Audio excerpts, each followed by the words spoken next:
We serve you delightful, slightly intense, but definitely worthwhile conversations. A podcast focused on bringing people together by drinking, listening, and conversing. So grab your favorite drink and let's see what's on today's menu. All right, people, welcome to Peeps Creek, the cafe. You know, here at the cafe, we always have a conversation centered around a drink. And today I am drinking on, okay, full disclaimer, I didn't make this drink. The guests made this drink, and they actually didn't make a drink. They just filled this cup up with bourbon and 2 large circle ice. So technically, I might get a little tipsy on this particular episode. All right, and I am joined in the cafe by Keith. Say hello, Keith. Hey. Keith, what are you drinking on over there? I am drinking on a mixture of stuff. I added a little bourbon on top of my Sprite. And then I realized when I did that I still had a little leftover Sonic slushy in there. So I was giving a little concoction. A little concoction that's filled with carbs. I mean, why would we have to reiterate that part? Maybe it's enough ice to balance it out. All right. Okay. So, give me one moment here. All right, so you know I always have water, but because today's topic may be a little and I have a full thing of bourbon,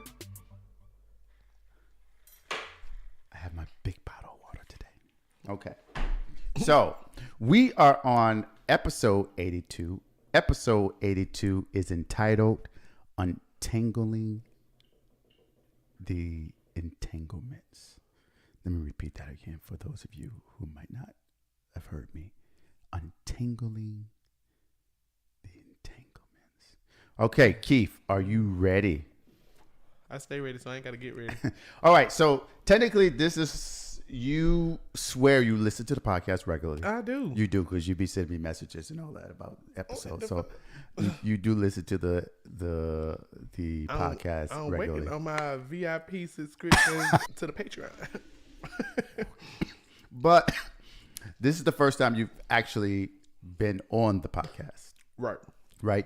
We tried to record some things, and then there were some errors in the technician's responsibilities, a.k.a. me. I guess he might need to be fired.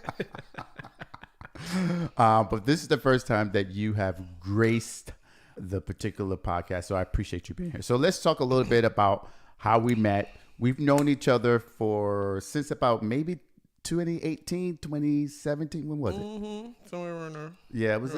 We met randomly. A group of us met randomly in Puerto Rico, and we stayed in contact since. And then just went on trips. The group of us all went on trips together, and then hung out a lot with each other. And then we became friends even more, hanging out because you started coming towards the DMV a little more. And then, because even though I was, you don't never tell the part that I was the initial person that met you out of the friend group, and it was actually that is accurate. That was actually having a conversation with you in the club, and then you acted like you befriended the other half of the group as if you knew them versus me. But it's okay, no shade. That is a lie. Don't come with that shade. bullshit. All right, so we all been friends for a while. Keith is an avid podcast listener. Yes. He also does. Let me just tell you, this motherfucker will hop on a podcast. Look, he could be in the library and someone is doing a podcast, and they be like, "Bro, you want to get on?" And he will hop on there like they've known each other for the last 15 years. Okay? I love it. I let it run my mouth. So why do you like podcasts? Let's kind of start there. They're informative, and what I think people that don't listen to them, it's like a TV show. Like once you're engulfed in the show, you get familiar with the characters or the people that are speaking. You get invested, and so weekly you want to know like what are they doing, what's coming on, especially ones that touch on topics that are hot topics that are going on, or current events further. You just like to hear that insight because there are people that you're familiar with. You have built some type of rapport with them. You want to see what you thought about, like, what you thinking and how that's feeling. So yeah, that's why I just really, really like them. And then the crime thing has become another little side hobby that I've become invested in, and I just like it. I just like unfolding it. Don't know why. Like true crime or true crimes more so than just criminal acts. Yeah. Yeah. So Denise, you've heard Denise on this podcast. She's the one that got us into doing. I love watching.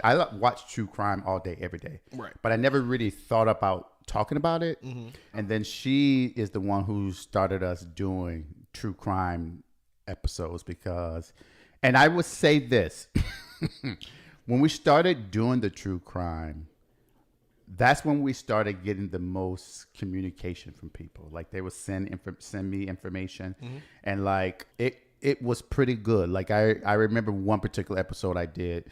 The guy who was in the episode actually tried to contact us, telling me he was going to sue us. Yeah. And so it is good, like, to have that feedback and all that. But this is a bar, and I also like to talk about various topics. So, yeah.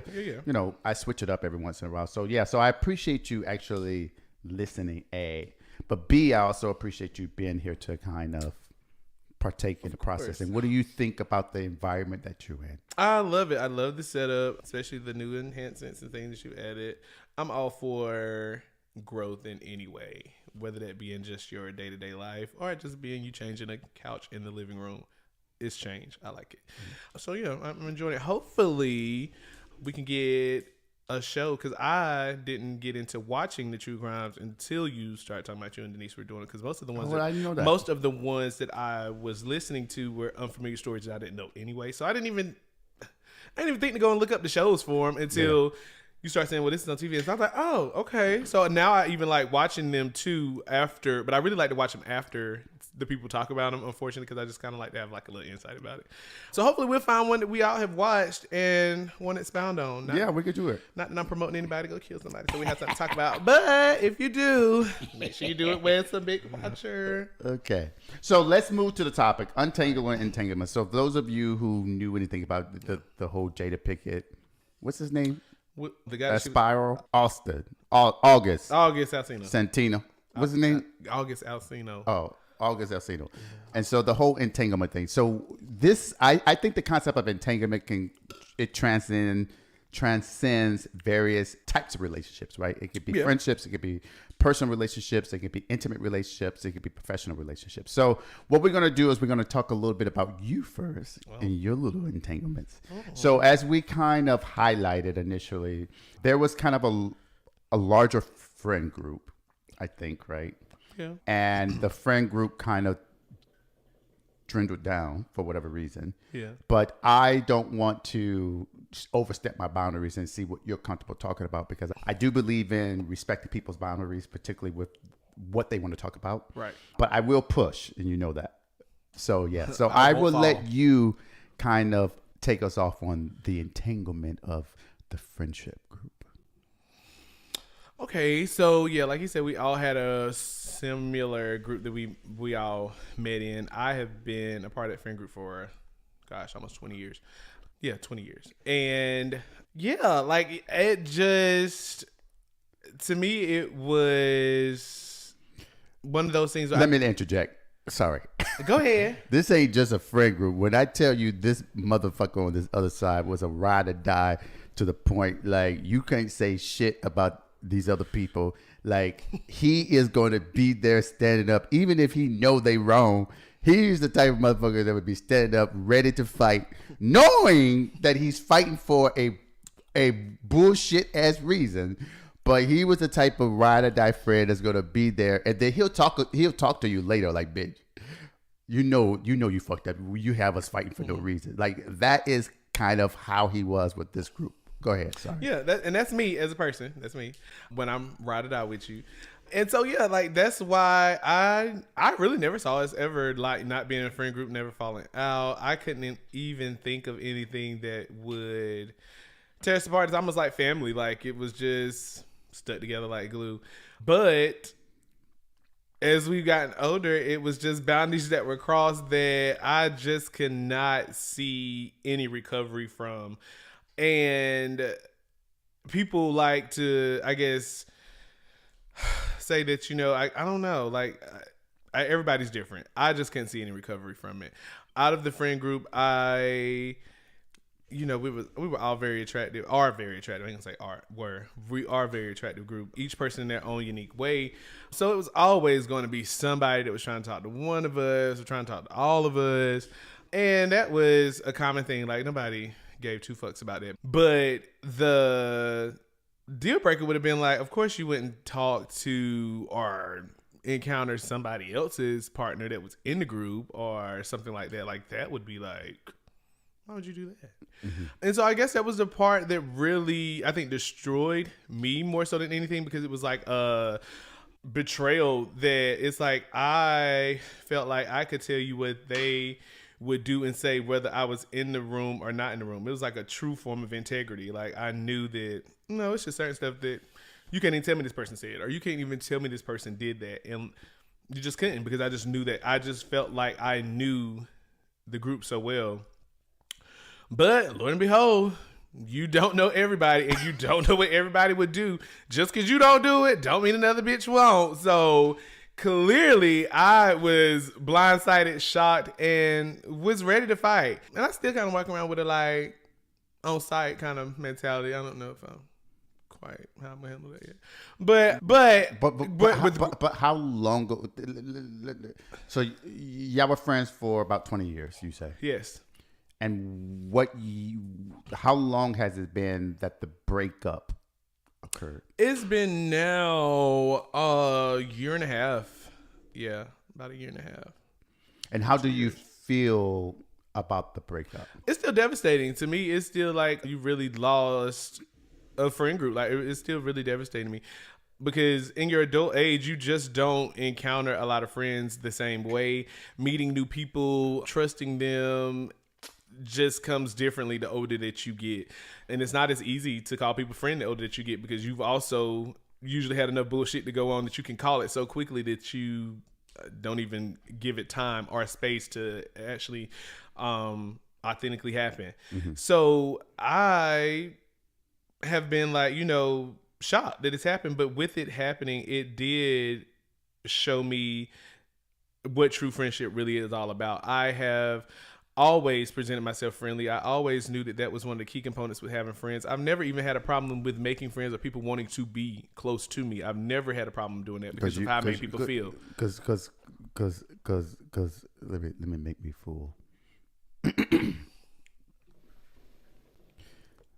Because Keith is loquacious, but other than that,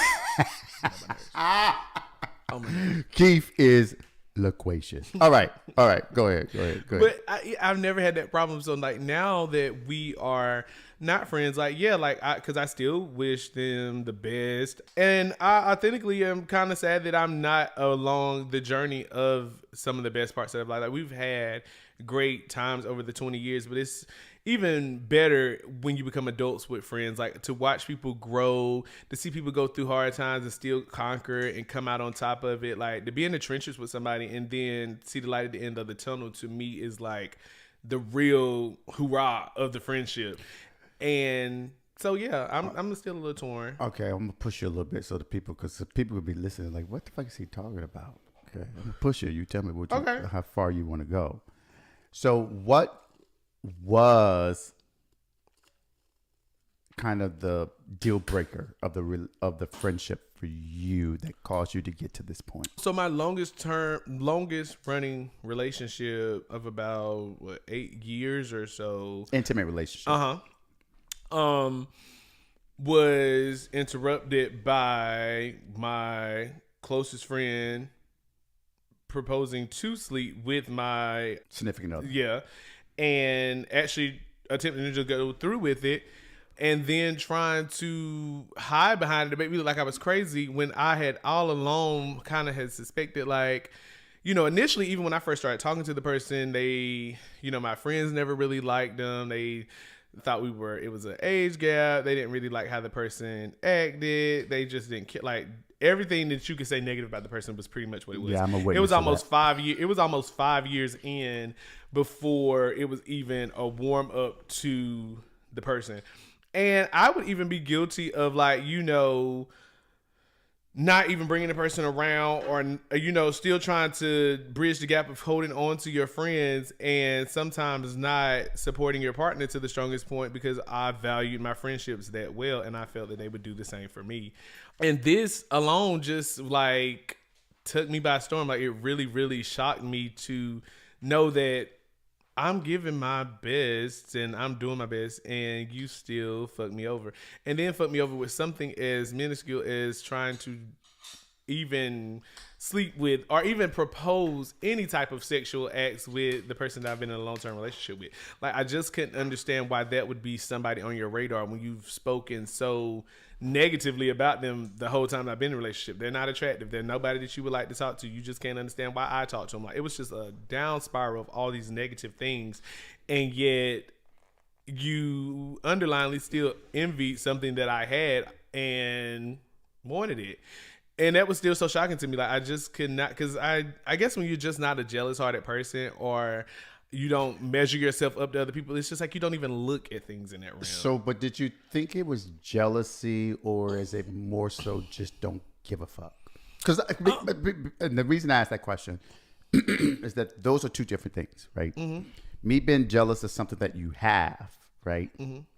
It's different from me just don't give a fuck. Mm-hmm. Like, I just think this is typical, normal, and so therefore I should be able to engage in it as well without you being upset. Like, where do you think that actually falls?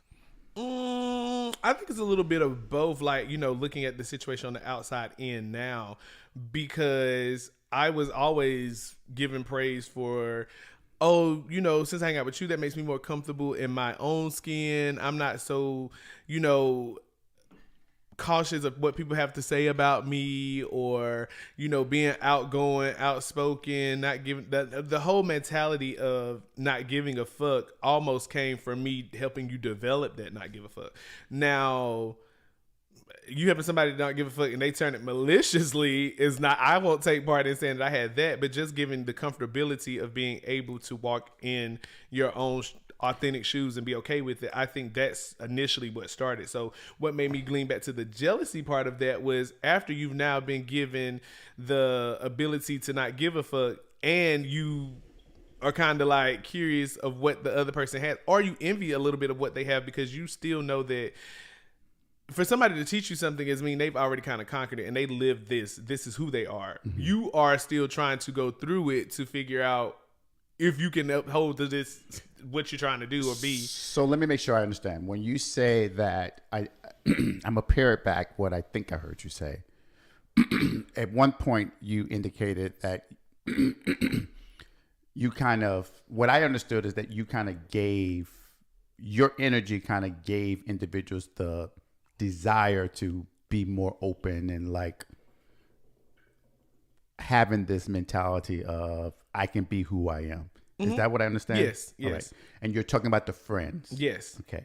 And you've been with the friends, kind of opened them up to just be who they are. Yes. Right. Yes. And so as part of that opening them up to being who they are, you felt that you all, I'm just going to say this, the three of you, right, were kind of on the same page at that point, right? Yeah. Because you kind of knew each other, you knew each other's thought process, you knew how each other moved and shaped and all of that, right? Yeah. Is that what I understand? Yeah. Okay.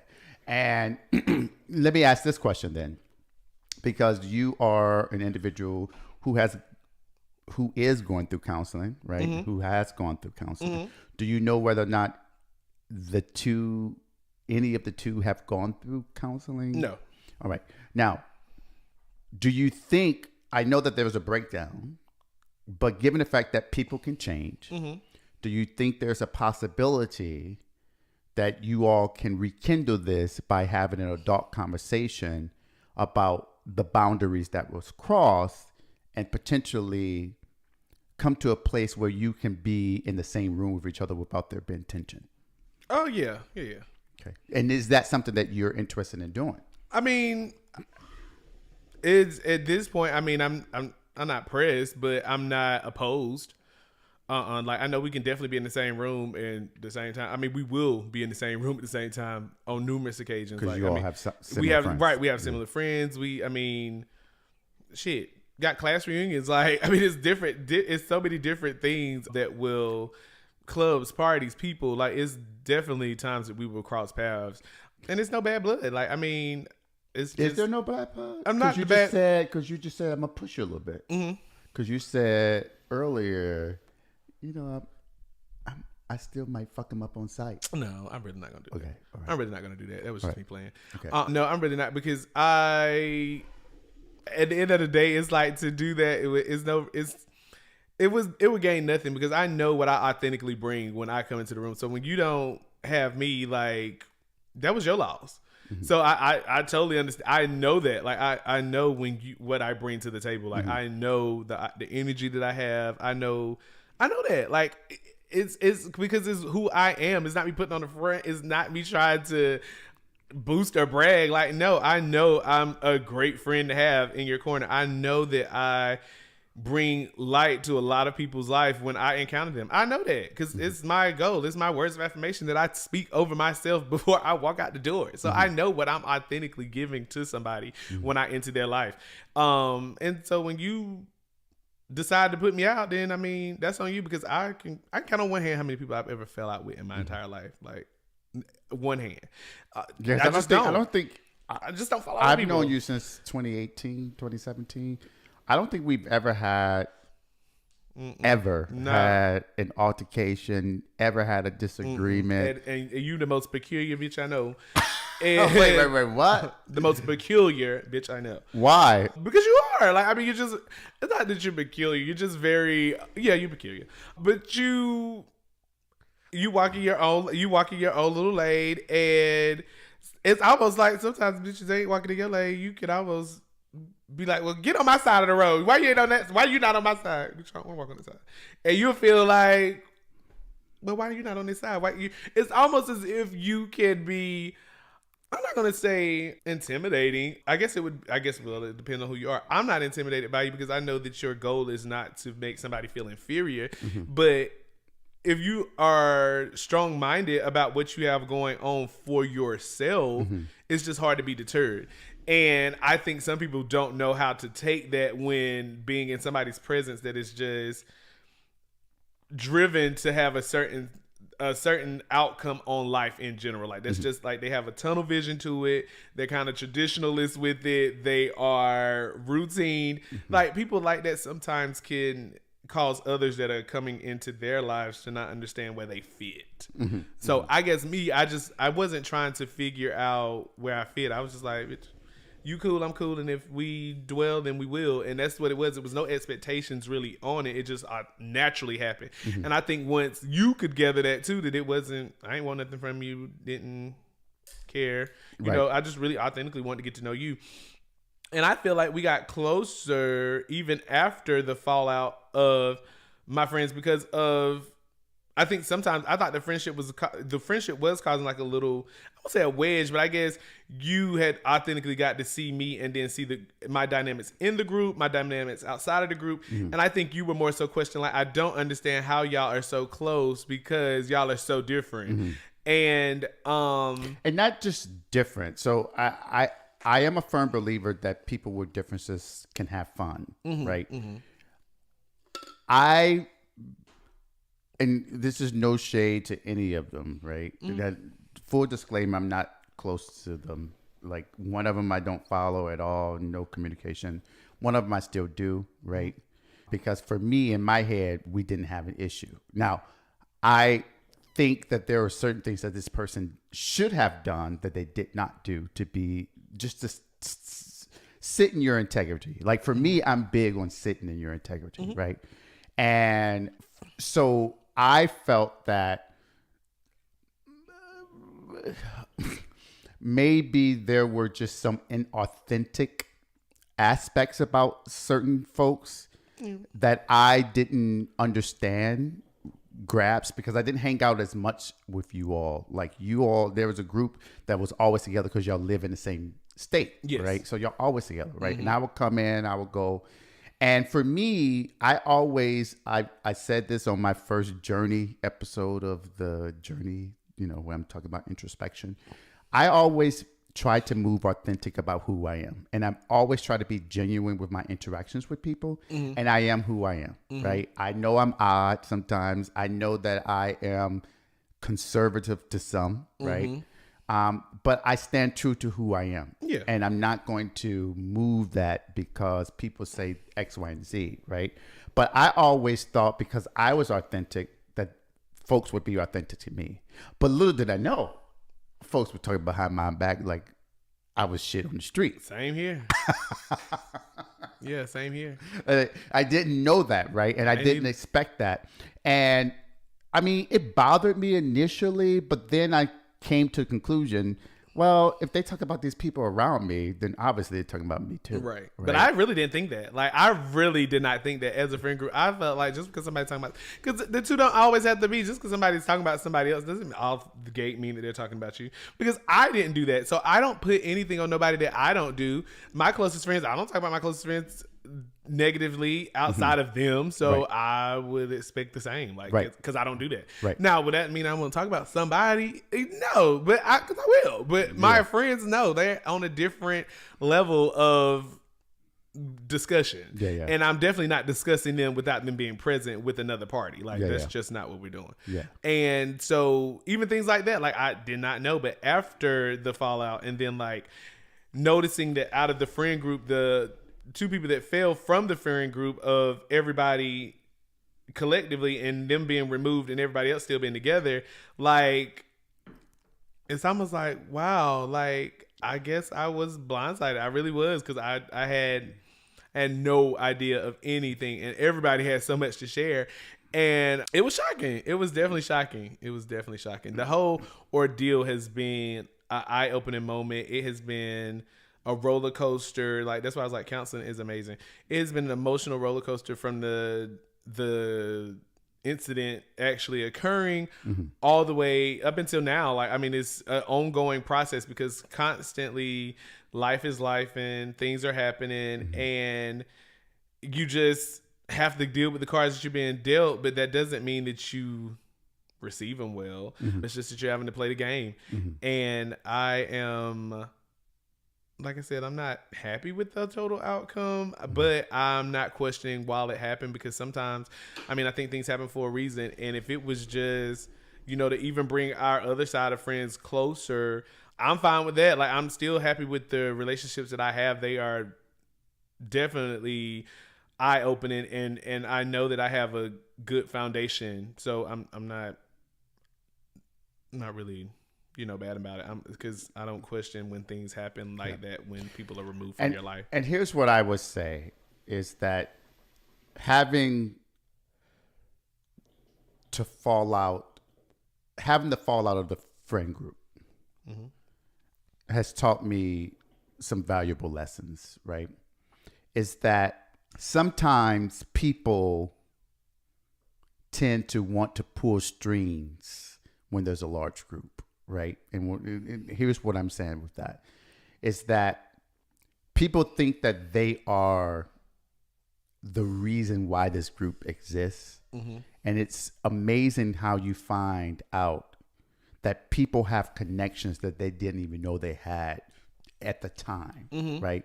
Like, for instance, I met you first. Right. But I was interacting more with other people.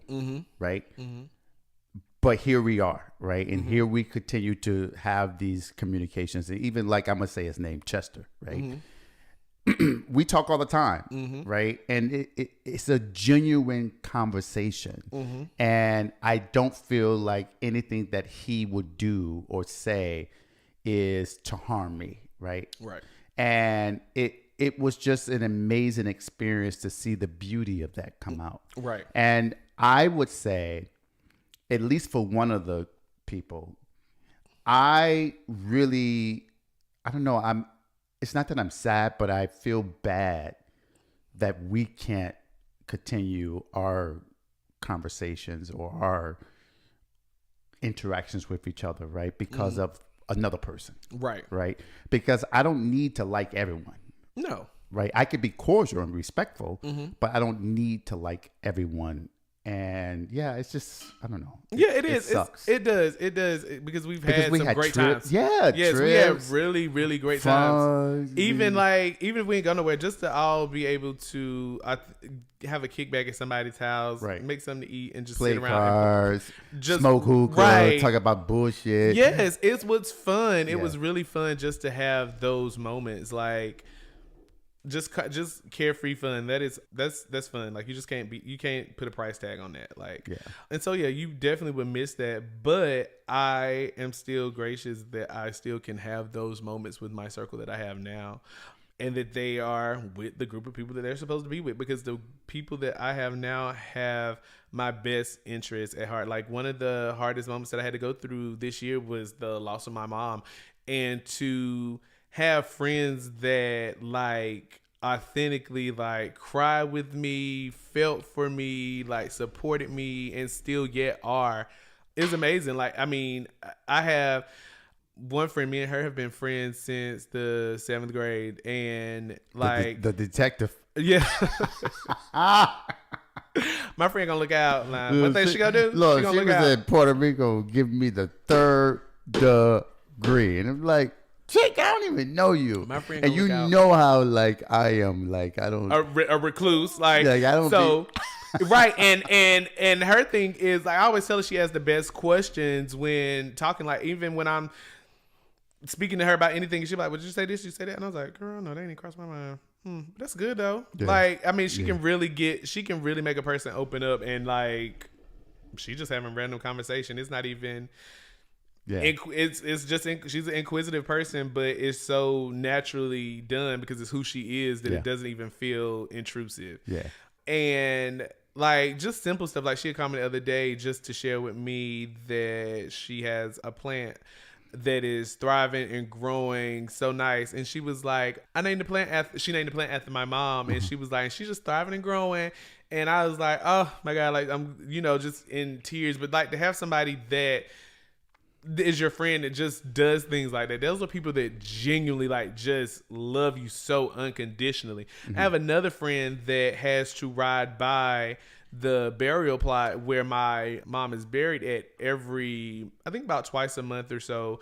They go and check on a relative, but the relative lives by where the burial plot is. And every time they ride by, they just speak to her. Like I can tell where they are, even if we're on the phone in the car, because they yell out, "Hey, Saint girl," and keep it moving. And like, that's just something that they do every time they pass by the spot or whatever. And like, just stuff like that just shows you how people love you and just love on you. And like even Chester, like just calling and just being like, well, where's your head at today? Like, how you feeling today? What's on your mind today? Yeah. Like just have people that do things like that. And then here, like, when I was telling you, like when I had to transition into the DMV area and just like, oh my God, I don't know how I'm gonna do this, how I'm gonna do that, where I'm gonna stay, what is this?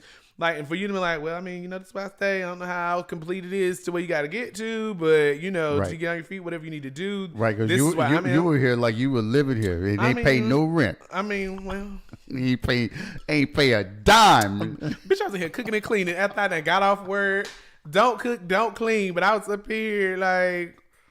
But no, it was good. It was definitely still like just to have somebody open, because that's your dwelling place. That's where you are able to authentically be you. Yeah. You can walk away from the world and to still feel comfortable in your own home. Yet have somebody else there still says a lot too. Yeah. Because it's one thing to open up the door and you're like, Lord, now when they go? I'm about to head out. I ain't know if I want to get your things. Yeah, because I don't want nobody in my house when I ain't in my house. and that's the point. Like, okay, so you've known me long enough. Mm-hmm. I don't like everybody in my house. No, not in your space. Like it's enough for you to even dwell out of this space in a public space with a group of people, yet alone to then bring the group into your home. Like don't like people in my space. No, no. Like even with like for your birthday, right? We had like it was so random. It was so fun though. It was everybody was here. That we was just celebrating your birthday. Somebody was like, Can my friend come? I was like, oh. And I was like, oh. Oh, shit. Because you did. And I was like, let me go upstairs to pray a little bit. Right. I didn't know what else was going to be. I was like, oh, Lord. Because, for me, I'm a firm believer in energy. Yes. right? Me And too. I believe that energy, it comes into the room, right? And if I don't get a sense of your energy before, what I don't want you to do is leave your negative energy here. Right. Right. Because when you're gone, that negativity still can linger here and it can resonate and do things to me that that I didn't invite. Right. And so I'm very clear on that. Like, even for, let's be clear. Okay. And we'll transition. Like, my son is going to be 19 on Monday. Oh. You've never met him in person. Well, I did. Have you? Yeah, I just the last time I came to record with one another. He was. Yeah, you missed him though. No, we met. Oh, you met. Okay. Yeah, we met. Yeah. So you know that even though he's technically an adult, I don't let everybody in his space. No, and I've been knowing, and this was a few weeks. This was a week ago that I met him, and I've known you going on almost 6. Yes. I don't let any and everyone in his space because for me, he is the most important person in my life. It should be. Right. And I'm very clear on the energy that I bring around him. Right. And so, when people make comments like, oh, well, this person, this, that, and the third, or was around this, this, that, and the third with him. Like, I think they don't understand that if I let you around him, that means that you mean something to me, right? Yeah, and so yeah, no, and I told the guy, and that's why I never pressured the point because I was like, every time we hung out, we were cutting up, we were being adults, so I never saw a place either where he needed to be. Like, I don't have children, more like we were doing no kid dates, so if being a parent does not mean that you don't need to let your hair down too. Yeah. So I never saw the place that was, I think, okay for him to hang out with us. Like, because we were always letting our hair down. We were all working individuals Monday through Friday. Like, after 5 o'clock, we wanted to be able to release and have a good time. Yeah. And so those just were not the places for him to be. So I never thought that it was, you didn't want me to meet him, or it was something about me that you thought shouldn't encounter. It was just like, no, but when was an appropriate time and place for us to be at the same time? And it just wasn't. So yeah, it's a process. Yeah, it is. It's a process. I think that any true parent, well, I ain't gonna say true parent, any caring parent cares about who their child encounters and how they encounter them. Like, I just think that that's good parent. That's just being a good parent. Yeah. So it won't. Okay. Well, one last question I would ask on this topic, not to belabor it, but I understand about the friends, but what about the significant other? Like, how did you feel about that person interacting with, in whatever fashion it was interacting? What was how do you feel about that? And because the only reason I'm asking is, like, it takes two to tango, right? And so kind of how does that play? I was just as hurt by that one because it was like, I'm one of the most open-minded people with relationships. Like, the new style dating, people want to be in open relationships, or not me, but swinging, wanting to go to sex clubs, wanting to be open, like all of those things. Not me. I'm okay with exploring your sexuality, and I feel like exploring your sexuality when you got a good partner with you is even better, because it's like, bitch, at least I got one person here that got my back out of all the strangers I don't know. Yeah. Like, so I'm fine with all that. I'm a very open, cool, down to earth person. I can get with anything that needs to be thrown my way when it comes to that. So when you get to somebody that you basically like, bitch, you got free range to do whatever you want. Why don't you have the mindset of how to be in control of it? Of course, my significant other had friends or people that tried to hit on me, slid in my DMs all the time. Bitch, that's your friend. And I don't even consider all of them to be that close, but I knew that y'all knew each other, or y'all went to high school together, or y'all college together, whatever the case may be. It just didn't entice me to want to have anything to ever want to do with you.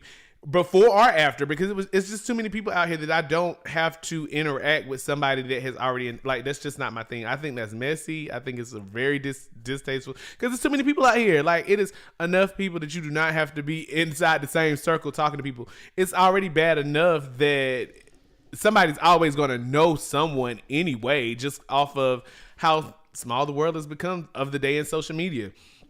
But you don't have to directly interject yourself into places that are already a little tight by themselves. Yeah. So for him, or it's supposed to be a safe space. Yeah, yeah. Like, I've never ever been in a relationship or friend groups where I had to worry about somebody I'm talking to sleeping with a friend or anything like that. Has never, ever been on my radar, because I've never been that person. Yeah. I mean, I've always been secure in who I was. I never had to. No, like, everybody I've known, like, you could leave your man, your girl, whoever around me. Like, if that's yours, done deal. Like, I mean, it's just tunnel vision. Don't even see it. Like, that is just not for me, because I don't care. Like, I don't care. Like, I always valued the overall friendships or my encounters with the people versus that one time of sexual encounter that you might have had that would ruin stuff forever. Like, it's not worth any of that. Like, none of it's worth that. I would rather have a long-term friend than to have a long-term of heartache for me misjudging the moment and acting off of that, and now it has ruined a lifetime of memories that could have been. Like, that's just not my thing. So with him doing that, it was very, very disheartening. Very, like, I mean, it just was really disheartening. Like, you just cannot understand how low somebody has to be that they will degrade you or degrade the relationship in that form. Like, it still wonders, like, what is the mind state of that? Like, what were you thinking? What were you thinking? Like, what? Like, why? Like, how? Of all the people in the map, it's like, how does that even happen? Like, I just don't understand. I don't care if you depressed, low moment, whatever. Like, why is that way you turn? Like, how is that way you turn? Like, I just can't get it. And especially out of how many times I've been, like, sloppy drunk with my friends. I mean, blackout drunk. And, like, that's just never crossed my mind to do. Like, never. Like, so well, but it's a learning experience, and it's a stepping stone. Everybody stone. ain't the same. Yeah, and it's a stepping stone, right? And the good thing that I hear out of this, and I always try to look at silver linings, and I think the silver lining here is that you've indicated that you think that there is a way, potentially, for you all to figure it out. I'm using that word, figure it out, right? Because I have hope that you all can figure it out. Because 20 years of friendship is a long time to just forget about, right? And so my hope is whatever that looks like, whatever it looks like at the end of the day, that you feel comfortable in that, and that you feel secure in that, and that you all can, like, come together and, you know, maybe just go to brunch and talk it through and, like, figure it out. And I just hope at the end of the day. Yeah, me too. I mean, I do, because for one, like, I do believe in karma too. And sometimes, like, you want to clear the air for your sake. Yeah. Like, you just don't want to walk in a situation not giving a fuck all the time, or carrying on. Not me over here tipsy already, but go ahead. Or carrying that weight. Because, I mean, like, I know people like, apologies aren't really shit. They aren't, because they're not without any actions. They're not. But well, I don't know. I have a different perspective on that. I mean, just saying I'm sorry does not really carry. No, that's not enough. I agree. But I do think that there is value in a person recognizing they fucked up. Yes. Recognizing that they hurt a situation or hurt whatever, and owning up to it. Now, I agree that it requires you to do something after that, right? What actions are you showing to, I don't know, what are you doing to ensure that your apology is well received? But it does take some value in a person to recognize that they're wrong. Now, if you feel like they're just saying, I apologize, to say I apologize, that's different. But I do think there is value in a person recognizing I fucked up. It is, but that's when you just because somebody said that. Sorry, I don't really always think they realize that they did. Oh, I agree. But to realize, to have the realization that you did something wrong, and to apologize is really big of you. Like it says a lot, and I think that helps clear your air of karma, because I do feel like until you that old Color Purple said, until you do right by me, everything you touch go crumble. So I mean, I do. Yeah, it's a good movie. But yeah, like it automatically just kind of like means that, and so that's just what it is. I mean, we're gonna let it go. But I guess with now that we've unpacked my entanglement, not unpacked, just put them out there. Now, what? I guess how would you? Because I spoke on you being a peculiar person, and you are who you are authentically. Now, do you think that any of that has played any perspectives on any of your past relationships or anything that you have encountered with people? Do you think that has had maybe something to do with them, maybe, or how do you feel? Yeah. I love people, and people love me. Okay. And ain't nothing wrong with that. But after that, now after we done tearing that chapter, next book. Yeah. Okay, what are you asking? Like, for instance, like I know that you were during my birthday weekend, you had met somebody, and it seemed like that was going pretty good. Like it was really high, strong, really quickly, which I'm not even a person against things moving fast in adulthood, because you just kind of already know what you want. You like dating as an adult is totally different than in your youth, when you're just kind of maybe captivated by what somebody looks like. Now, like that might be your initial speaking because of what they look like, but it doesn't take long to know like this is somebody that I can really long-term date. I can really get to know. Like I like I like how they think. I like how they move. I like how they make me feel. Like those things don't take all day to learn. And so you seem to be like on cloud nine. I remember you like texting me like, I really feel like I am in love. I mean, I'm really in love. Like, and you were glowing with this love. And I was like, okay. Because at first I was like, I mean, are you trying to tell me this to make me believe it, or do you believe it? That was my first intake. Okay, so let me answer that question. I believed it. So let me just say this. If I say I love you, I love you. Yeah. That means I love everything about you. That means I love the bullshit. Yeah. I love the great shit. Because for me, I'm taking you as you are, right?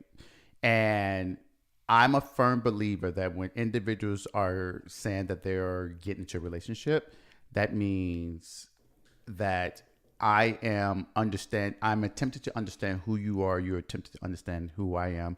I may not like everything about you, but because I love you, I'm going to love your flaws. And I just saw something from Taraji Henson where she says, I don't have my phone right now, but basically what she says is when you love someone, that means you love their flaws. That means you love the things that you don't like about them. You love the things that you like about them. But if there are deal breakers based upon your conversations and those deal breakers occur, then that's different. In my situation, I don't think that ever occurred. The deal breakers. There was no deal breaker for me that occurred, right? So to answer that, yes, I felt like I was in love. Okay. Yeah. And obviously didn't pan out, I guess, the way that you obviously I'm single. Or obviously I'm single. But yeah, I mean I was traveling cross country. The fuck? I know, and I was like, child, that ain't no cheap flight, honey. But to each his own. If it's love, then jet set it on, baby. You know what I mean? Like, I was into it. Yeah, so far into it that I was like, okay, this bitch know they'll put some friends on the back burner for. I was not putting friends on the back burner, but you know that I am a relationship person, and so if I feel like I'm in a relationship, tunnel vision. You know, I was experiencing that person. You know what I mean? Like, yeah, I don't know. So why would you say that y'all are apart now?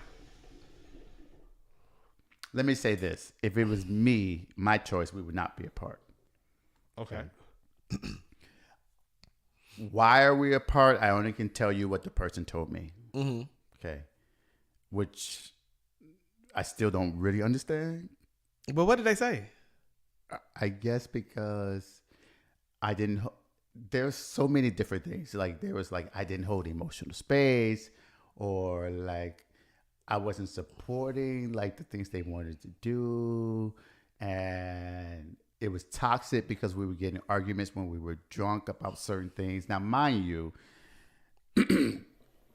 I'm gonna say this: we got into maybe 8 or 9 arguments that since we were together, and they all were while we were drunk. Okay. Never did we get into an argument when we're sober. Now, so what did you? Let me clarify this. Even though we lived on different places, we met in February. We were together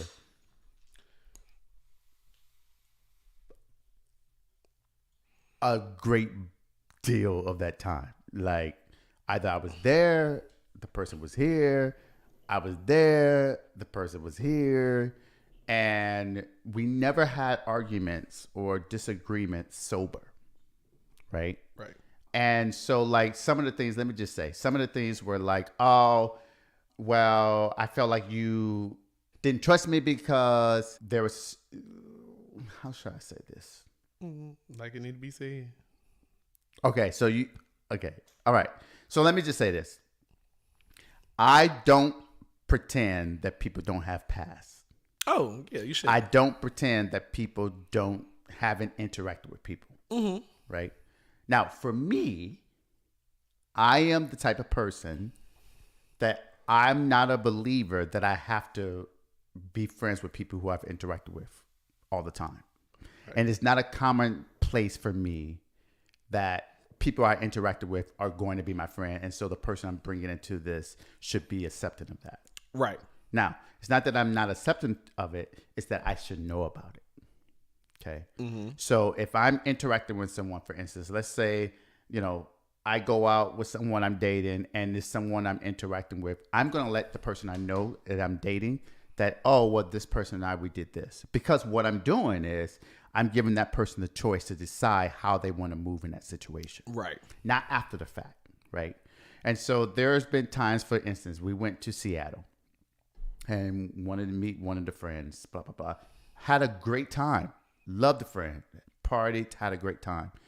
The friend came to Portland, and while we are driving from a party, the friend is making all these comments about, this is where we met, and then this is when shit went weird, and blah, blah, blah. And I'm like, okay, what was the shit that went weird? Like, what's going on? Like, why didn't I know this already? Right. And it wasn't until we got to the thing that I got kind of, you know how I am, like I got kind of like weirded out, and I was like, okay, let me shut down a little bit and kind of think about this. Mm-hmm. And so when the person told me, oh, well, this happened, I'm like, well, why didn't you tell me this before? Mm-hmm. And what bothered me about that whole situation is that the person said, I knew I should have told you in Seattle, but I didn't know how to tell you. If you knew you were supposed to tell me, why would you wait for someone to put me in a situation that would make me uncomfortable, right? True. And then why are you using that as one of the reasons to say that I'm jealous or I think everyone is after you? And that's not it. Like, I just want my own choice. That's it. Right. Does it make sense? Yeah. Like, what I think I hear you saying is that don't blindside me. Yes. Don't blindside me. I don't think that I like to just be prepared. Be prepared. Like, I say my words of affirmation to prepare myself for the day. That's a part of me prepping for my day. That's just a regular task.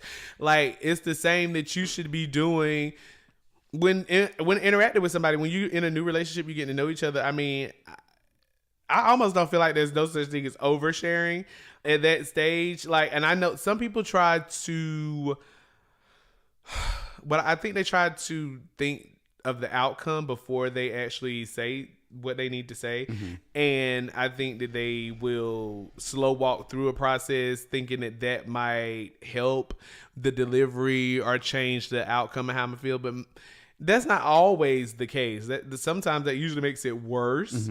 Usually because it's like then the person begins to unpack all of the times before then that something might have felt the type of way or that they had these different thoughts and feelings. Right. And that you made me to feel that I was crazy for having these thoughts or having these feelings. Like even with my case, I had a few reservations when I was like, it's kind of weird. Like, what are y'all talking about? What are you doing? And like when you have somebody ask you these things or inquire about them, instead of you just kind of, clearing it up, you brush it over for it to later blow up. And that is what I think makes the situation so hard to bear because you were not transparent. And and I mean, it's so hard because like where we are now, it's almost like you would have thought that I cheated on the person or like I physically abused the person, like the way they kind of like don't want any communication with me. Right. And I'm like, but nothing happened in reality. Like nothing really happened. Like, why is it that we can't navigate through these conversations? Why is it that we can't understand, okay, well, there's a difference of opinion about a certain situation, but you've made an active choice to engage with a person. And so therefore you need to make an active choice to disclose information that you already know the person should know. Right. But you're not giving the individual the information they need. Right. Right. And then you make it seem like the person is like not being respectful or not like, I don't know. I know I'm like, no, because part of me, I want to stay honest, but I also don't want to make it seem like I'm bitter. And I also don't want to make it seem like I'm trying to attack the person.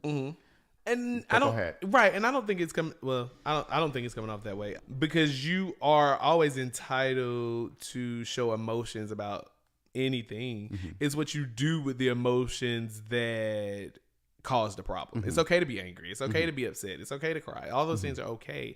It's just after you've experienced them, then what you do with them. So what I feel like you're going through now are the times where after two people have went through their disagreement or the spat, then you turn and look at the only person and question the only person that you can, and that's yourself. Yeah. So I feel like, which is reasonable to do. So then you start to try to see, like, is there ways that I could have moved differently? Did I miss something? Did I miss this mark? Did I miss that mark? And so during that process, it can maybe appear that you are being pointing the finger or feeling like a victim. But okay. Let me give you an example of a situation. So you know that I took this person out to Philadelphia to a work event, and you know I don't bring people around my people who I work with. So obviously I thought the world of this person. Yeah, because this was. I'm sorry. What? Yeah, because I was like, I ain't meet people that you were encountered to. Like I said, once again, 5-6 years later down the road, this is when those bridges started to. Be bridged, and they turn out, I think, to be great. Like, really, I don't bring people around my people. Understandable, right? And there was a situation.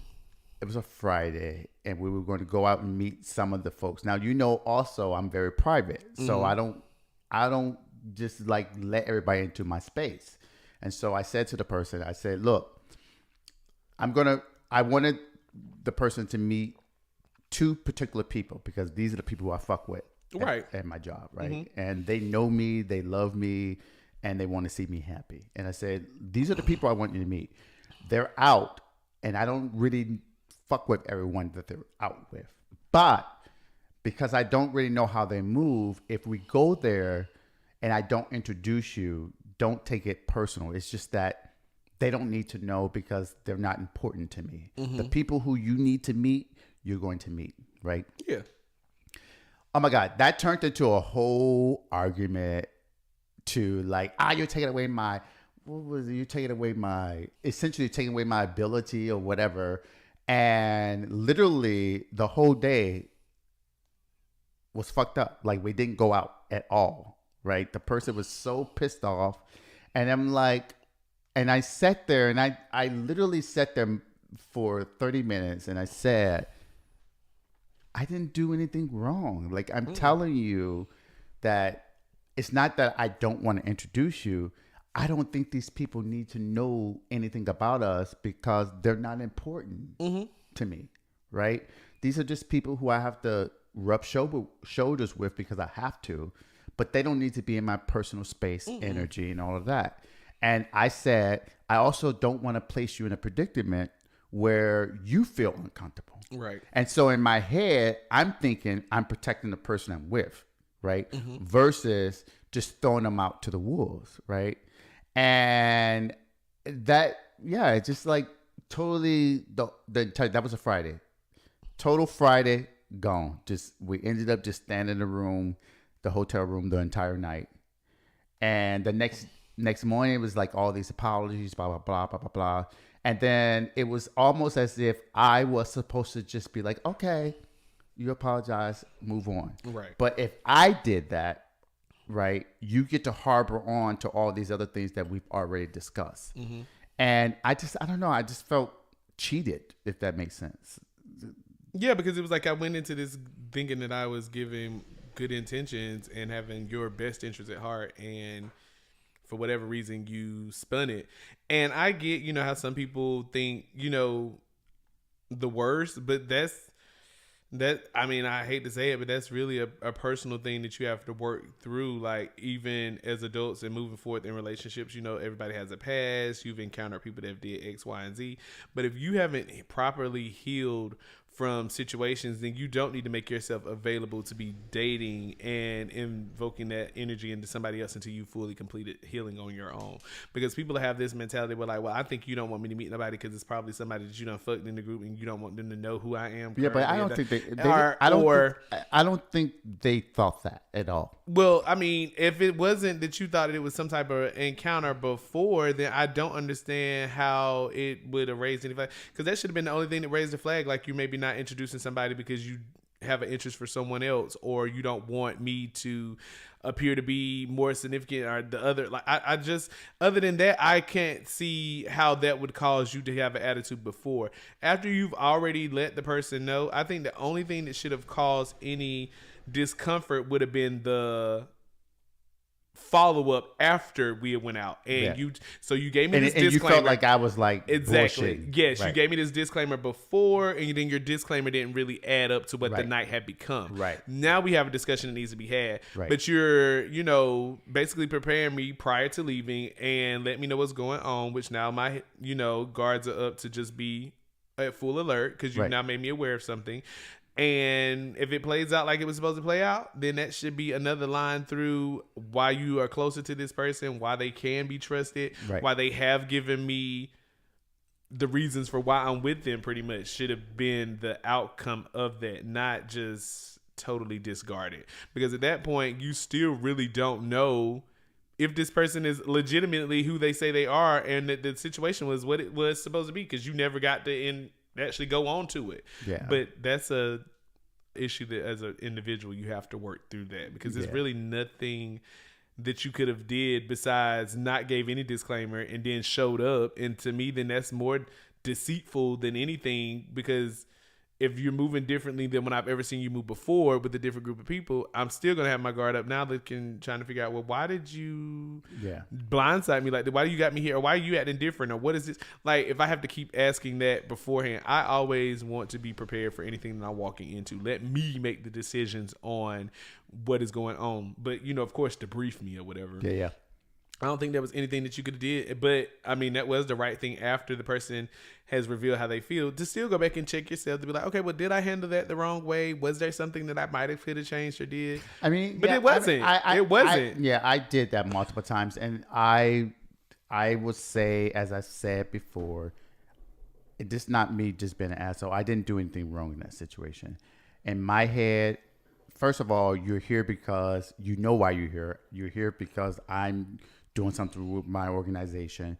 You know that I want you to be present, and I'm telling you that I don't move with these particular individuals the way I move with these particular individuals. Right. And so the folks who I want you to be in the know with, those are the individuals that you are going to be in the know with, right? Clear. Because those are the people I fuck with at the end of the day, That's right? clear. The other people is, hey, how you doing? How is everything? Blah, blah, blah. I'm still going to be nice. Yeah. But you don't need to know my personal life. No. Like, you don't get an insight of who I am just because we interact like that.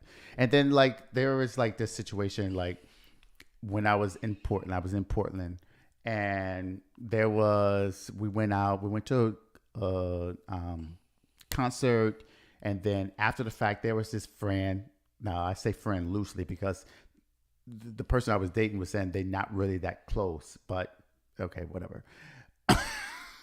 We go out after the concert, and so we go to a bar, and like this person is like trying to like, I use the word psychoanalyze. Like, my friend needs love. How do you show my friend love? Blah, blah, blah. And I'm like, bro, we at a fucking bar. Like, I don't know you. We haven't had any conversation. Why do I have to have this intimate conversation about how I love your friend when, oh, by the way, when your friend was here in DC, you didn't try to bother to have a conversation with us and meet with us and have dinner or lunch or whatever, so you can explore this in a more intimate situation. Right. But you wait until we're already drinking and having fun to try to have this like springing this conversation on me. And then it makes it seem like because I don't want to have a conversation that I'm incapable of being able to delineate how I love you. You know what I mean? Like, And was the person present when these questions are being asked? Like these were... They were there and then they moved and went to another table.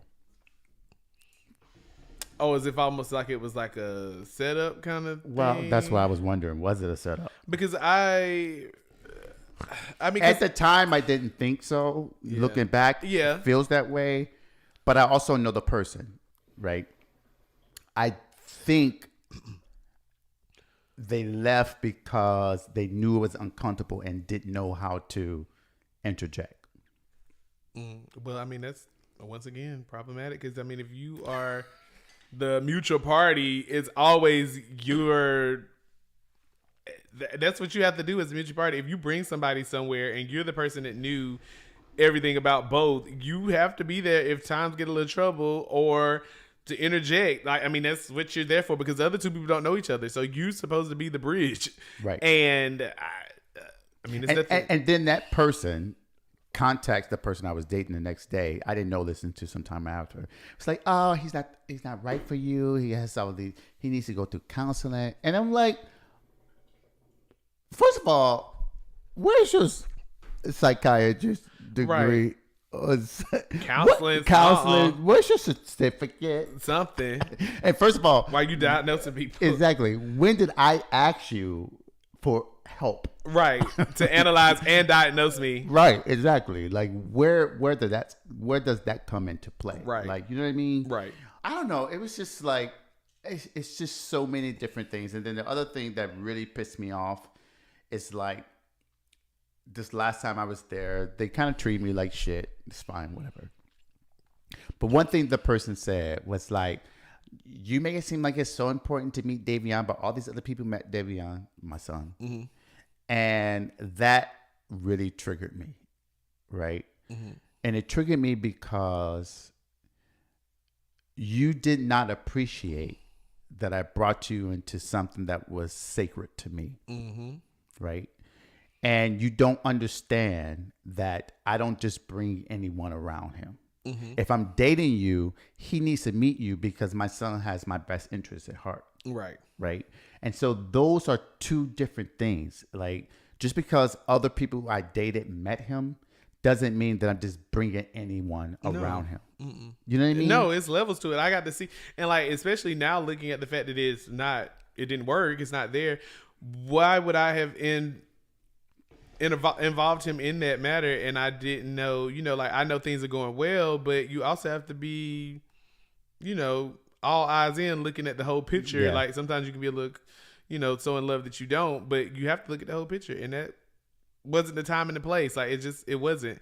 And I think that things like that are just, those are character flaws that, it just come with the individual. I mean, it is. Cause I mean, the way that you deal with stuff, your ability to process, to analyze, as well as now do an output of what you've taken in, all come from just growth and strength within yourself. Like, I mean, because if not, you will act immaturely, or you would say stuff and have to come back and apologize for it as if that takes it away. Yeah. And it doesn't, like, because you did not allow the proper time to let stuff go, or to let stuff process.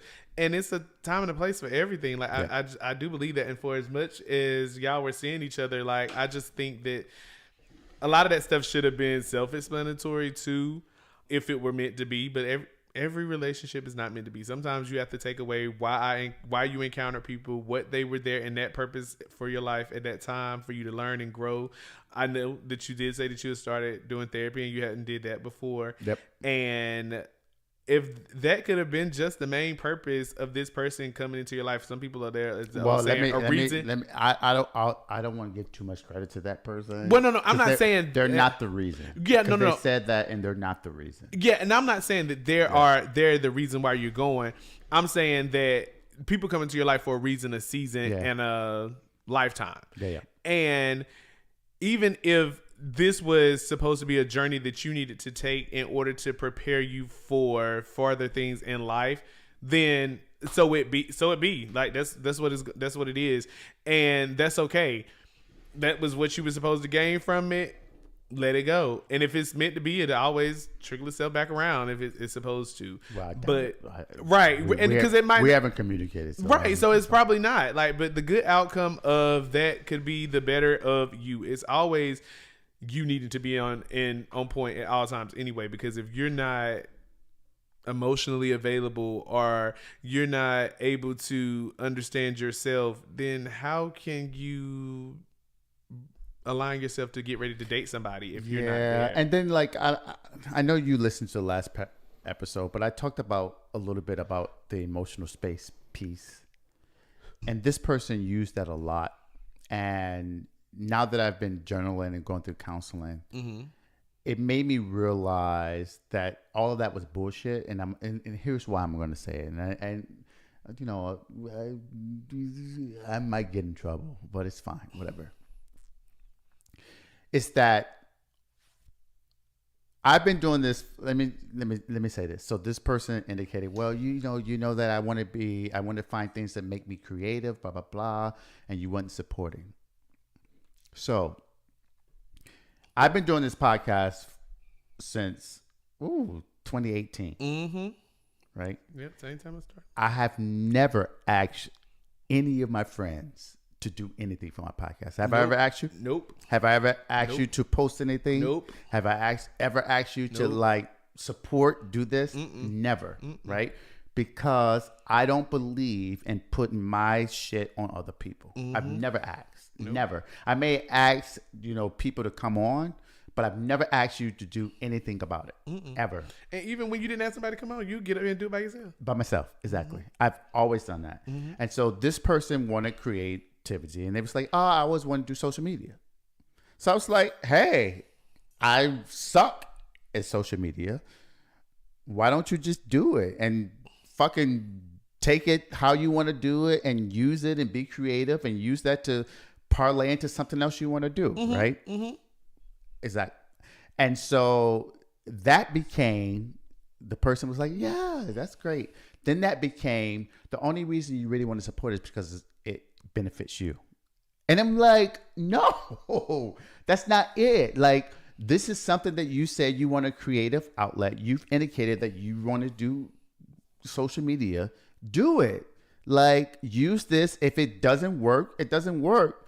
If it works, it works. Use it to your advantage. And it was almost like, I'm damn if I do, I'm damn if I don't, right? And like, there was a situation, like, they were wanting to leave their job, right? And they were always bitching about the job. And so they were working on something while they were here, and they were bitching about the whole project. So I didn't want to like add to the fact that they were already bitching about the project. So I didn't say anything about it. That became, oh, you didn't say anything about me finishing this. But I'm like, it was a sore issue for you. Why would I be like, good job on finishing that, when it will only bring up the fact that you didn't want to be there and you wanted to leave. You know what I mean? Yeah, what I hear you saying is like, you say you want to do something, and I am invoking something for you to do, but the underlying the underlying thing that I really, really saw that I would appreciate from a partner in a relationship is that not only am I giving you ideas of stuff to do, but I'm also so in love or so intrigued by you or with you that this is also a project that we can do together. This allows us more time. This allows you to do something that you authentically love, and me authentically love being around you, but something that I too love that could only bring us together by having something that we do together. Like nothing is more enjoyable than having a partner where you also have a lot of like-mindedness and common things that you like to do together. How quirky or weird they may be, that's your little niche, that's your little thing that you do. So it was somebody giving you the emotional space to actually be able to dwell in something that you are wanting to do and us be together in it. But once again, those are things that you have to, as a person, be able to see. There's nothing that nobody can make you do. That's what you have to be able to see that, because there's always a negative side. There's always two sides to a coin. It's always going to be two sides to a coin. Mm-hmm. However, your mind state is what alters whether that's positive or that's negative. You have that, like, because everything that you're saying is like the person not being able to process things. Like, to ask somebody to give you emotional space, to me, is already problematic, because nobody has to give you that. Nobody has to give you space to show your emotions. Right. But what you should do is already have a climate where your emotions are able to be dealt with and people want to still be around you while going through them. But even if you want the emotional space and you feel like your partner is not giving it, I said this on the last episode, you have to be willing to also give the partner the emotional space. Yeah. It cannot be, I need the emotional space, but you're not giving it to the other person, right? And like, we will have conversations, and the conversations is expected that I just sit there, listen. And if I say any word, it's an issue, right? But when I'm talking about something, you're able to like, yeah. And I just supposed to sit there and take it. Like, that's bullshit. That's not the concept of emotional space. That's just you wanting space, or you wanted to take over, right? Or you need this, that. It's just this take. Mm-hmm. And I don't know. I don't know. I don't know. Even I talk to you offline about issues, and I want you to be honest. Even when I talk to you about stuff offline, I've always been, well, I did this. Yeah. Well, I can see why this person may feel this way because I did this, right? Because I believe in being honest and my interactions. And when I want advice about something, I want, as much as possible, the other person to have the full picture. And it was never, you can attest to this. Be honest now. It was never, this person did this. This person did this. It was It was never that. No. Because that's not the way I move. And you can't talk to another person that is just as open-minded to receiving stuff in that way. Because even if you had have came to me and was only pointing the finger at the other person, I'm gonna stop you there and ask, well, what did you contribute to this? Right. How did that person end up saying that? Right. Well, how did that person end up doing that? Right. Well, what got y'all here? Right. Like, it's always got to be a full story to what you're telling. So even if you had came to me with that, I'm open-minded enough to not just jump on the bandwagon of Sean and be like, yeah, how dare they? No, it's two sides to both of it. So every time that you came, I was like, because most of the time that you came, you were in a state of questioning yourself and making yourself feel like you were just being bad. And I was like, no, like, I mean, no, you didn't dot every I and cross every T, no, but this person still has a lot of things that they are not working through properly, and they are not channeling it in the right place. Yeah. And it's pouring over now that it's being brought to the forefront. Like, you can't just say you need something and then I provide you with the answer to it, and then you come up with something else, and I not still go back to point A and saying, but now this is what you stated and this is what you asked for. And when people get called to the carpet, you either come to that carpet and confess, clean up, and be like, you know what, you pull my coattail. Or you go back and continue to misplace blame and still take other and make up other reasons and add on, and never actually fully admit to anything or have any insight on how you're trying to fix anything. Like, you're just constantly finding something to have a problem with. And in my dealings with people, that's somebody that needs to be left alone because they just are not ready for what is moving forward.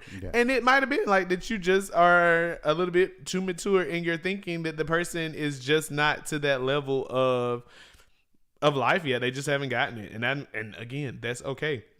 The good takeaway from this is that you have realized that, like, everything that glitters is not gold. And shit still can stink. Shit still does stink. Like, you just can't. And you know that, and now you're doing the process to become a better you. And I think that authentically is the silver lining in the situation. Even with mine, like, knowing that you have invested, your best self and friends, and put your best foot forward, and things still didn't come out that way.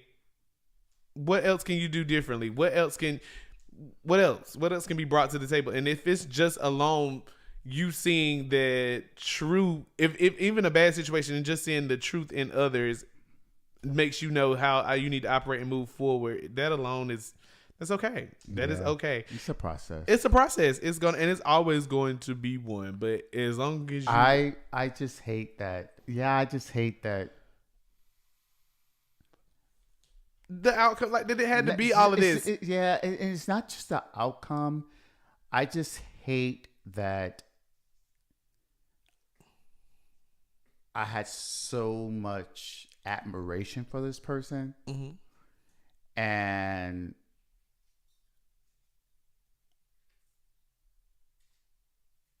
they just didn't meet the standard. I guess that's the only word I can have. And I don't want to sound bitchy, but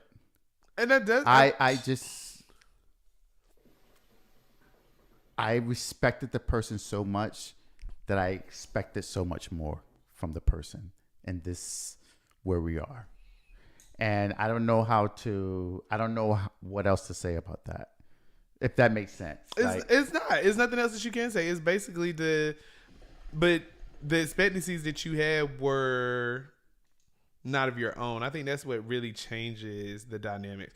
It's a difference when you set expectancies for yourself and you can check off the goals and how you're getting there. Yeah. That's different. It's another thing when you set expectations for somebody else to have to check off goals and do, because that leaves room for error. That leaves room for fault. And I think when you're a person that is so strategic in everything that you do, and just having, like I said, once again, having your routines just being, I ain't gonna say cookie cutter in a negative way, just cookie cutter to the point that this is what works for my success. Like, this has been my tools of success, and they have been constantly getting, and if it's been working, by all means. And so then when you were using your tools of success to now have a successful relationship, and the other party wasn't available to do those things, it does make you come back and kind of like, damn, well, what else could I do? There's nothing else that you could do. Like, you also have to get to that point too, where you're like, there's nothing else that you can do when you've laid down the groundwork of how you wanted things to play out, and it just wouldn't play out because the other party was not willing to do it.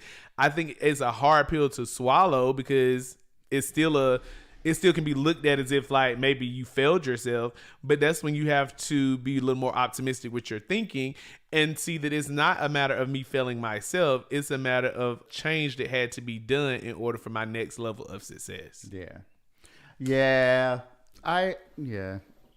mean, I guess I can agree, but it still sucks. Of course. And the last interaction, one of the last interactions, the person said, whether they were playing or joking or not, it really stuck with me. And it was like they were looking at their phone and just being a bitch, no other word for it. And Bass was like, I can't believe I deleted all my people, like people they interacted with. And That should have been the moment you got up. that was the moment that made me realize, okay, this is all bullshit. Yeah, at some point you have to be like, I'm just too good. Yeah. I'm just too good. Yeah. And That really, and I don't even know if they even realized the impact of that statement. But that was the moment, because that's the moment, because I was standing there, and that was the moment that I got up, start packing my shit, went to the airport, called my Uber, was like, peace out. Yeah. Because at that point, you kind of disrespected me to the level of no return. Like you basically, because you said I'm not good enough. Right. There's no other word for that, right? You said I wasn't good enough, and that you had some people that were, and you put them on the back burner to give this a shot, and I still want enough. That's what you said, and to make you get so you can get your people back. Let me move out the way. Take my name off the list. Take my name off the list, honey. So that's one you can dot off. You ain't got to worry about me. Take me out the list. Yeah, and I don't think I didn't even express this, but I'm just expressing that now. Yeah, that was the moment that. Of all of this, because all of this just seemed stupid. It seemed like just left field. But that was the moment that made me realize. That was your Oprah moment. That was your aha. Yeah. That was my moment. That was because that was bullshit. It was. And it was so hurtful. It was so disrespectful. And it made me realize that was ingrained in the character of that person. Mm-hmm. And what can you because let's be clear. My Rolodex is good. Exactly. If I wanted my Rolodex to be there, my Rolodex is good. Mm-hmm. But I didn't pay attention to that because I was paying attention to you. Which is what you should have been doing. Exactly. And that bothered me the most about that situation at the end of the day. And then, like hearing I never met like the best friend, but hearing like what the best friend was saying, like, why you don't meet with this person? Like they just want you to meet with them. You just give them the person what they want. And I'm like, well, you haven't even met me. Mm-hmm. Like, you don't even know who I am. You haven't even ascertained my character. Mm-hmm. You haven't given me the opportunity at all. And yeah, that was kind of the moment, right? Like, and then secondary to that is like, we were having a conversation I thought was a good conversation. The best friend FaceTime. And then in the middle of that, the person was like, this is best friend, you're done. And like got up, walked away, and I'm like, okay, like, yeah. We all have our moments, and that was just one of yours. Yeah. So I say all this to say, at the end of the day, I date because with a purpose. And everybody doesn't. And I don't date just to say I'm in a relationship. Mm-hmm. I don't date just because I'm infatuated with you. Like, I date with a purpose. And it's disheartening for me at the end of the day. And it like makes me think less of people sometimes. But I just need to keep moving on and realizing that everyone is not the same. But I ain't gonna be dating no time soon. I can tell you that. And that's good. That is good. That is the first step of making the right decision. Like, no, it's not. That it's time to do some work with yourself and just keep doing that. If the person is supposed to be, they'll be. Yeah. While you're already dwelling in your happy place. Okay. So we've been going a little bit. Yeah. I appreciate you. Of course. Enjoy it. Having these open conversations. Okay, so I will say at the end of the day, I don't want anyone to think I'm like bad talking to anyone, but it is my truth, my perspective of it. But I don't want any of them to think that I'm been, I don't know, facetious or like nasty, because I'm not. It's just my truth, my reality. Yeah, and so, at the end of the day, I still love the person. Yeah, and I'll leave it at that. That's fine. You can still love people. You just have to know how to compartmentalize them. Yeah. That's fine. But, I mean, The main person that needs to be taken care of Is and me. you. Yeah. All right. Okay, so that is episode 82. Episode 82 is Untangling the Entanglements. I'm Sean. Ba ba ba. We'll have all of our contact information right there, and right there. All right. And I want to thank Keith for joining me. Anything you want to say? No, just love the conversation, love the time. And I'm always open and available now that I stay in the DMV area to have a conversation with anything regarding. So Yeah, but you just can't make drinks anymore because a drink means, make a drink with something, not just pour bourbon in a cup with ice. it was full of ice. It was really barely half a cup, but yeah. All right. So until next time, make sure that you continue to drink, listen, and converse.